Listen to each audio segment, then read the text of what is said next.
Hiya, it's your girl, and she's back with better audio and a maybe more stronger script. Fingers crossed. I know last time I kinda was far away from the mic, and so I couldn't really sound as good as I could possibly. It also was half-assed, so of course it was not gonna sound the best. But this whole episode is all about half-assery and how my senior year of high school was probably one of my worst art-wise. Just a little announcement though, to keep it consistent for a bit, I'll probably be doing speed paint voiceovers for the time being. But be on the lookout for some alternate channels I'll have. One for my stream VODs as well as highlights, and another for literally anything else besides art. My video essays, my movie reviews, and all that kind of stuff. With all that out of the way, let's get into the video. Right now, I'm currently doing a redraw of one of my concentration pieces in my AP Studio Art 2D design portfolio. What the heck is that, you ask? Well, I'm glad you asked. So AP Studio Art is one of the many AP courses College Board has to offer. Not sponsored at all whatsoever. College Board is basically an American group, to put it simply, that provides high school students with college grade courses. And if they get a perfect score on their final exam for the course, they get a college credit, meaning they don't have to take that class again when they go to college or university. Most of their courses are mainly academic-based, such as psychology, environmental science, some history stuff, and all that. But there are also more subjects in the creative field, like AP Music History, Art History, Music Theory, and, of course, Studio Art. Needless to say, I wasn't really focused on the academic aspect of the AP College Board exams. I was more interested in 2D design and AP Studio Art, of course. Now, obviously, I took the AP title a little bit too far. I would always brag about it, saying, oh yeah, I'm not taking any regular art course. No, I was taking AP Studio Art. It made me sound smarter, and at least made me feel like I was being somewhat productive with my senior year, with most of it being all study halls, because I already completed all my credits besides senior English. The only difference, though, between the academic AP course students and the creative AP course students were that the academic AP course students were pretty much more, let's say, advocative about how smart they were and how they worked really, quote-unquote, hard during their studies. See, if you took one academic AP course, at least at my high school, it was almost an invisible obligation to take the rest of the academic AP courses, almost like a contest, which in reality it wasn't. But I guess in today's days and age, unfortunately, burning out equals hard work, which it doesn't. If you're overloading yourself with tons of AP courses just to get the most out of it, trust me, it's not gonna be worth it in the long run. Colleges barely look at it anyways. It's not gonna get you anywhere. However, people took this predicament to brag about how hardworking they were and how much better they were than literally anyone else in any regular course. Unfortunately, it was encouraged by teachers to take as many AP courses as you can, to the point where it was really unfortunate that these mentors to students and literal children were encouraging them to burn out because they said it would help them in the long run. Personally, I'm kind of if you like school, then you should definitely pursue it after high school, but if it's not for you, don't stress over about it. Mainly because school isn't really for me either. I just struggle to pay attention, and I like learning at my own pace. It wasn't a strange sight to see sleepless teens at my high school, though, and literal kids bragging about staying up all night doing AP work. It really wasn't pretty to see, that's for sure. On the other hand, AP Studio Art kids weren't free of bragging about their own unhealthy habits. See, they were the only AP students that bragged about not doing their stuff, which, by the way, also isn't healthy.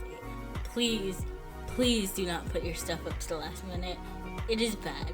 It is not fun. I promise you that. Sure, there were like those really good artists, especially a really close friend of mine who is really good at art, who actually did their stuff on time and planned their stuff out accordingly and was genuinely in control of all their work, but 75% of our class just didn't do their shit. They would literally just sit there on their phones saying, "Oh, I'm trying to get inspiration," and then not do it until the very last minute. And unfortunately, I was one of those students. Because of my horrible antics of not doing stuff at all, I constantly did my pieces last minute, which meant it never met its fullest potential. Crazily enough though, I still got a perfect score of 5 on both my concentration and breath portfolio, which makes me question their level of grading down in College Board. But to this day, I still wonder, if people thought my half-assed work was good, I wonder what they would think of my fully-assed work. So what is a breath and concentration portfolio? What the hell is an AP Studio Art? What the hell is the difference between 2D and drawing? Well, I'm here to talk about just that, my dudes, gals, and pals. So, first off, Studio Art was basically a college course where you built your portfolio for, well, college. It was lots of critiquing and many classes of just sitting there talking to your peers about thumbnails, about concepts you have for certain pieces, all that good old stuff. My art teacher herself said that she'd want us to act like a family and support each other and help each other out. And I know for many other AP Studio Art kids out there, that's not the case.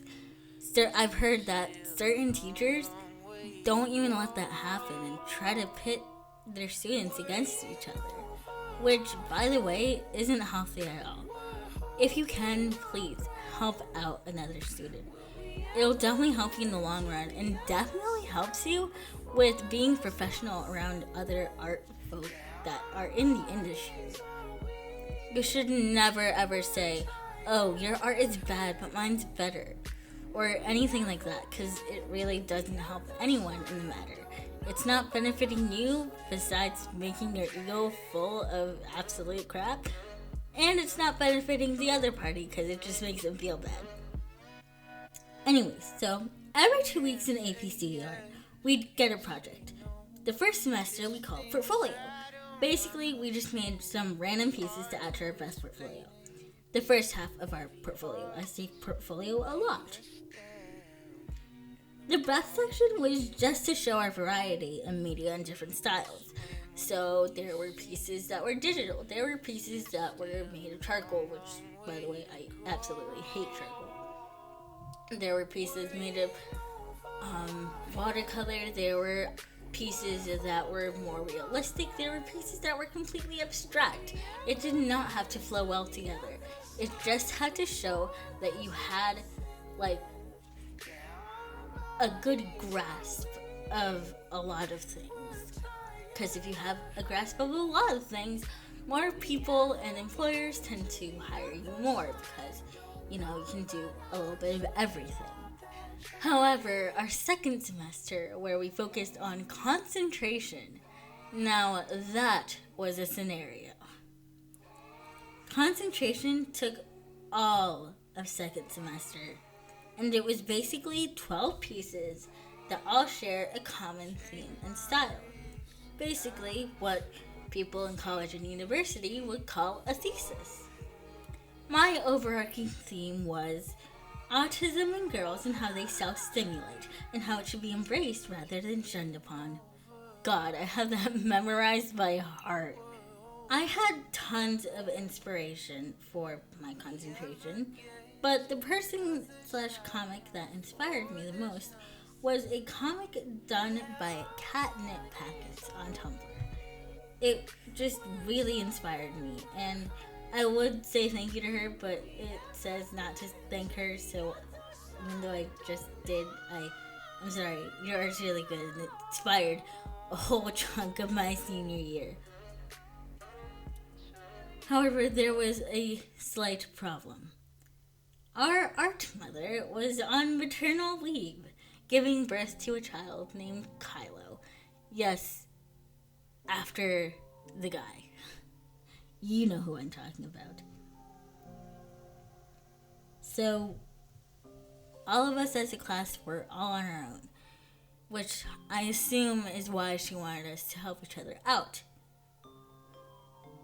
So, imagine 12 children with no idea where or what they are doing, freaking out over having no mother to lead them through the terror that was concentration.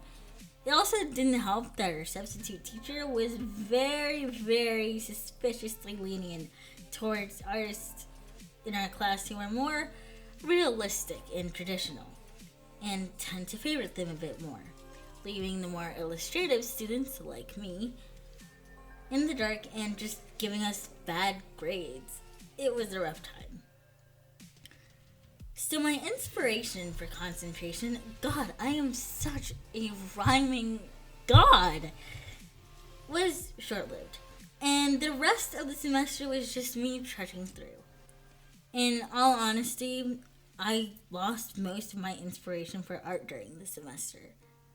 And I was horrifyingly close to not pursuing art as a career and almost went with English.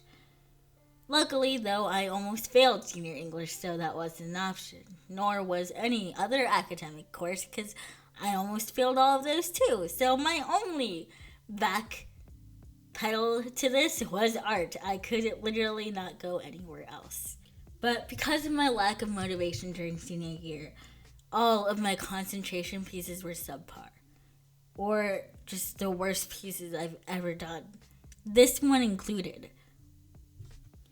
Sure, the whole concentration in its whole definitely helped me develop my style. Bright colors and a mix between anime and cartoons. But it really is a shame to see that I could have done so much better. But you know what? That's what redraws are for, huh?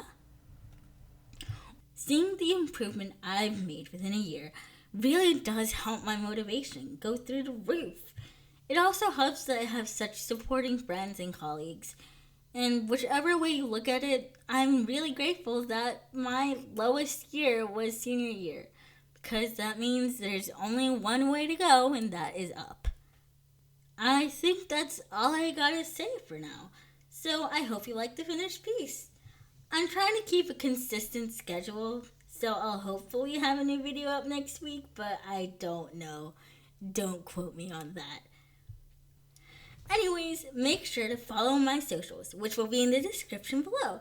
And if you want, make sure to hit that like button and that subscribe button and the bell. But, of course, you don't have to.